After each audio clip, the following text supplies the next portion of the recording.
नरेंद्र मोदी उपवास पर बैठे हैं। क्या ये उपवास गांधी के सत्याग्रह की तरह है या कांग्रेस के शब्दों में अगर कहें तो सत्ता का आग्रह है?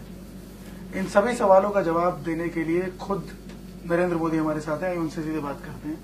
मोदी जी, ये बताइए सबसे पहले कि क्या नरेंद्र मोदी बदल रहा है? क्या ये जो सद्भावना मिशन है ये एक एक्सरसाइज है इमेज मेकओवर की? इमेज मेकओवर के लिए ये तौर तरीके नहीं होते हैं। हमारे देश में अगर मीडिया के माध्यम से इमेज बनती है तो फिर तो आप मीडिया के लोगों के साथ बैठे रहो, दिन रात इंटरव्यू देते रहो, इनसाइड इंफॉर्मेशन शेयर करते रहो, काम करो या ना करो, गप्पाजी मारते रहो, तो इमेज बनाने के लिए वो रास्ते होते हैं। इसके इतना कठोर परिश्रम करने की जरूरत नहीं होती है। दूसरी बात है, जो लोग मुझे जानते हैं, मुझे नरेंद्र मोदी की इमेज की कोई चिंता ही नहीं है और न ही मैं इसके लिए जिंदगी खपाता हूं, न मैं समय बर्बाद करता हूं। मैं गुजरात के विकास के लिए कमिटेड इंसान हूं और डेवलपमेंट यही मेरा एजेंडा होता है। उसी कामों को मैं करता रहता हूं और उसी के तहत है मेरा सद्भावना मिशन, जिसको मैंने गुजरात में घर घर पहुंचाने का प्रयास शुरू किया है। ये उपवास जो आपने शुरू किया है, आपको नहीं लगता कि मतलब आपने थोड़ी देर कर दी? आपको पहले बैठना चाहिए था थोड़ा ऐसा? ये 10 साल के बाद जो किया जा रहा है, मतलब इसको लेकर कई शंकाएं, कई सवाल है। इसका कारण है कि मैं उपवास क्यों कर रहा हूं, उनकी समझ नहीं है, जिनके दिमाग में सब चल रहा है। आखिरकार मेरा विषय क्या है? सद्भावना मिशन, ये विषय क्या है? हिंदुस्तान में आज ये चर्चा हो रही है गुजरात की कि भाई डेवलपमेंट का अच्छा मॉडल है। गुजरात की चर्चा हो रही है गवर्नेंस का अच्छा मॉडल है। और देश की हालत देखो तो क्या है, 60 साल हो गए हमारे यहां सरकारें, अगला चुनाव जीतने के लिए सरकारें चलाई जाती हैं, टुकड़े फेंके जाते हैं, वोट बैंक केंद्रीय सब होता है, अपीजमेंट होती है, एक नक्कर धरातल के पर विकास इस दिशा में काम नहीं होता है, बजट खर्च किए जाते हैं। हमने गुजरात में इन चीजों से बाहर निकाला है और हमने विकास को ही प्राथमिकता दी है और मंत्र दिया है, सबका साथ सबका विकास, टुकड़े नहीं, कभी इसको खुश करो कभी उसको खुश करो, ये नहीं, एक कांस्टेंट सस्टेन करने वाली चीजों को, और उसमें हम सफल हुए हैं। तो सबका साथ सबका विकास, ये हम लोगों तक पहुंचा सकते हैं क्या? गुजरात को सफलता मिली है। अपीजमेंट के बिना भी देश की एकता, भाईचारा को बढ़ाया जा सकता है, ये हमने सिद्ध किया है और इसलिए हमने इसको आगे बढ़ाना चाहा। हमने इंसान इसलिए किया कि इसके हमारा कमिटमेंट फील होता है सबको। हमने इंसान इसलिए किया कि दुनिया देखेगी कि भाई एक मॉडल है, अब इसके कारण क्या हुआ है। अब आने वाले दिनों में गुजरात की इस मॉडल की भी चर्चा होगी। तो जो सेकुलरिज्म के नाम पर जातिवाद का जहर फैलाते रहते हैं, संप्रदायवाद का जहर फैलाते रहते हैं, उन सबको नए सिरे से विकास के मॉडल की ओर देखने के लिए मैं मजबूर करूंगा और ये काम कर रहा हूं। सुप्रीम कोर्ट का जब जजमेंट आया, सुप्रीम कोर्ट से एक बड़ी राहत मिली, उसके बाद आपने ट्वीट किया था गॉड इज ग्रेट। बाद में ये उपवास जो आपने किया, क्या कोई रिलेशन है, कोई रिश्ता है? देखिए, इसका और इसका कोई रिलेशन नहीं है, लेकिन मैं जब सद्भावना मिशन कहता हूं उसमें सब चीजों का रिलेशन है। और मेरा मत है कि देश को सच्चे अर्थ में आगे बढ़ाना है तो जातिवाद के जहर से मुक्त होना पड़ेगा, सांप्रदायिक उन्माद से मुक्त होना पड़ेगा। और ये मेरा पहले दिन से मेरा मत है, कोई आज मत ऐसा नहीं है।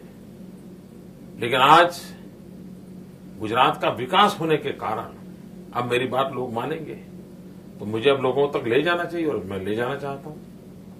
आपके विरोधी ये कह रहे हैं कि उपवास क्यों? आप यदि कोई आप फील करते हैं किसी कॉज को लेकर के, तो आप माफी क्यों नहीं मांग रहे? दो चीजें क्यों जोड़ रहे हैं मुझे समझ नहीं आ रही है।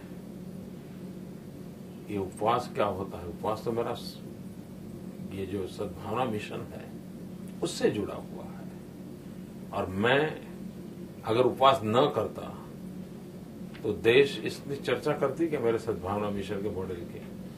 अगर मैंने एक चिट्ठी लिख दी तो हो जाता क्या? आज भी मुझे जो मेरी भावना है उसको प्रकट करने के लिए मुझे एडवर्टाइजमेंट देनी पड़ी है, वरना प्रेस नोट से काम चल जाता।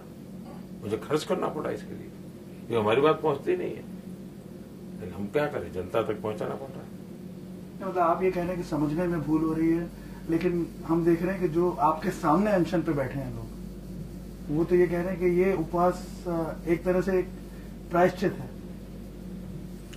देखिए, मैं क्या कर रहा हूं वो तो मैं बता पाऊंगा, और लोग क्या कहते हैं इससे क्या महत्व रखता है।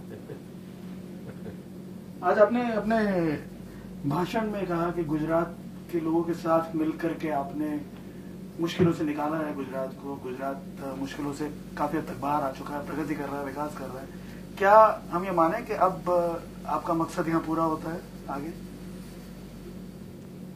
हमारा तो मकसद है हम भारत की सबसे ज्यादा सेवा करने के लिए गुजरात को और अधिक समृद्ध बनाएं, और अधिक शक्तिशाली बनाएं, और तभी तो भारत की सेवा होगी। और हमारा तो हिम्मत है, हम किसी म्यूनिसिपैलिटी के प्रेसिडेंट हो तो म्यूनिसिपैलिटी इतनी बढ़िया बनाएं ताकि देश की सेवा हो। जहां जो काम हमें मिला है वो इतना अच्छे ढंग से करें, बेहतरीन ढंग से करें ताकि देश का भला हो।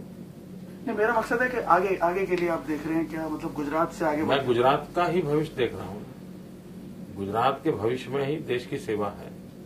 मैं यही तो कह रहा हूं कि भाई हम एक छोटा सा भी काम अगर अच्छे ढंग से करते हैं, मैं देश की सेवा ही मानता हूं उसको। अगर कहीं पर फालतू में बिजली जल रही है और मैंने स्विच ऑफ किया, मैं मानता हूं मैं देश की सेवा करता हूं, ये मेरा मत है। आज हमने देखा इस उपवास में पूरी पार्टी, भारतीय जनता पार्टी आपके साथ खड़ी दिखी मंच पे, एकजुट। क्या ये माना जाए कि नरेंद्र मोदी पार्टी में एक सबसे बड़े नेता के तौर पर उभर रहे हैं? अरे पहले भी खड़े थे भाई, पहले कब खड़े नहीं थे? अब मेरे शपथ समारोह का दृश्य देख लीजिए, सब लोग आते हैं, एक आनंद है भाई। अच्छा काम होता है तो आनंद होता है, सबको होता है आनंद, तो उसको उसमें राजनीति देखने की क्या जरूरत है? नहीं, मैं सीधे सीधे ये पूछूं अगर आपसे कि बीजेपी की तरफ से आपको प्रधानमंत्री पद के उम्मीदवार के तौर पर देखा जा रहा है, आपको क्या लगता है? मुझे तो किसी ने ऐसा विषय मेरे से अभी तक चर्चा नहीं की, किसी ने मेरे से पूछा नहीं है, किसी ने मुझे बताया नहीं है, और ऐसे अनुमान करने के लिए मैं अपना समय बर्बाद करता नहीं। जिस तरह का एनवायरनमेंट बन रहा है, जिस तरह का माहौल बन रहा है, हम देख रहे हैं आपके स्पीचेस में भी 6 करोड़ गुजरातियों की आप बात करते थे, अब हम देख रहे हैं आप 120 करोड़ की जनता की बात कर रहे हैं। नहीं जी, मैं 120 करोड़ की पहले भी करता था, और मैं इसलिए करता हूं कि हम 6 करोड़ के माध्यम से 120 करोड़ की सेवा कर रहे हैं। नहीं, इसीलिए मन में सवाल ये उठता है कि क्या अब गांधीनगर से दिल्ली दूर नहीं है? मुझे तो ड्राइविंग करना नहीं है, तो डिस्टेंस नापने की भी जरूरत नहीं है। नहीं, अगर मान लीजिए आपकी पार्टी आपसे कहेगी, क्या तब भी आप पीएम पद के बारे में? बहुत लोडेड सवाल होता है, और जो हाँ भी कहेगा वो भी मरेगा, जो ना कहेगा वो भी मरेगा। आप क्या तो जो समझदार इंसान है उसका काम यही है कि ऐसे सवालों की ओर ध्यान ही नहीं देना। नहीं मोदी जी, हम ये देख रहे थे कि आज जैसे कल आडवाणी जी ने अपने ब्लॉग में लिखा, अमेरिका की कांग्रेस जो रिसर्च यूनिट है उसकी जो रिपोर्ट का हवाला देते हुए, उसमें उन्होंने आपको एक पोटेंशियल कैंडिडेट के तौर पे रिफ्लेक्ट किया है अपने ब्लॉग में भी। आप क्या कहेंगे? खुद आडवाणी मैंने वो ब्लॉग पढ़ा है, लेकिन मुझे तो कोई ऐसी स्मेल आई नहीं, और नहीं शायद मेरी वो फैकल्टी काम नहीं करती होगी, क्योंकि मैं अपने गुजरात में पागल की तरह लगा हुआ हूं। और देश का दुर्भाग्य है कि हम तो काम पहले से ये कर रहे हैं, लेकिन विवेकानंद जी जब तक आया अमेरिका पता नहीं चला, तब तक हिंदुस्तान को विवेकानंद दिखाई नहीं दिए। आज जो जब तक गुजरात की बात अमेरिकन कांग्रेस नहीं करती है, तब तक हमारे देश में चर्चा ही नहीं होती है।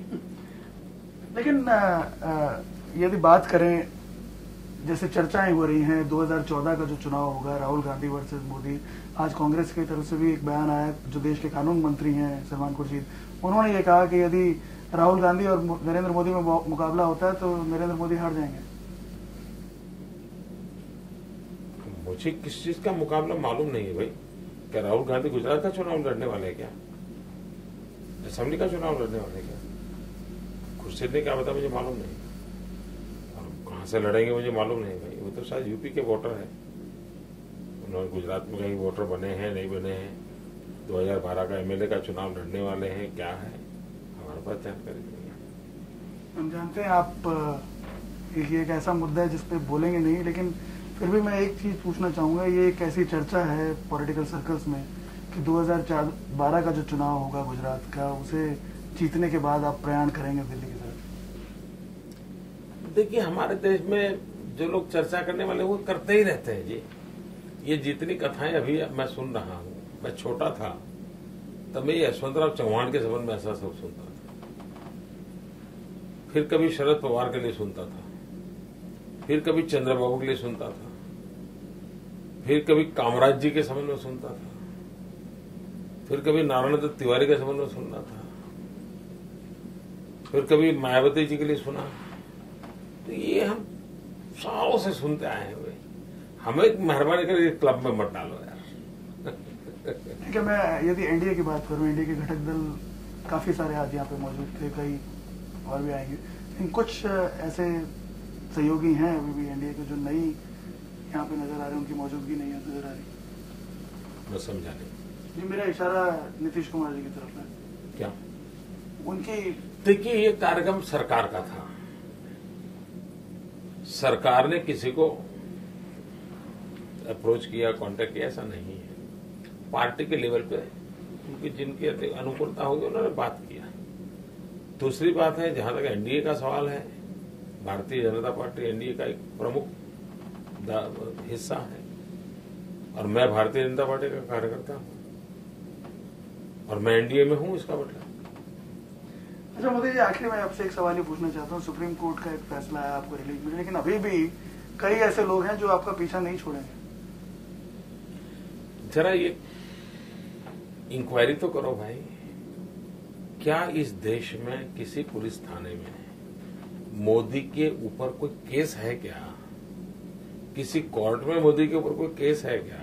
कोई तो जांच करो भाई। हम ऐसे ही हवा चल रही है, मैं तो हैरान हूं भाई। कोई ऐसा केस नहीं है कि जिसका कोई एफआईआर लॉन्च हुआ हो और कोई इन्वेस्टिगेशन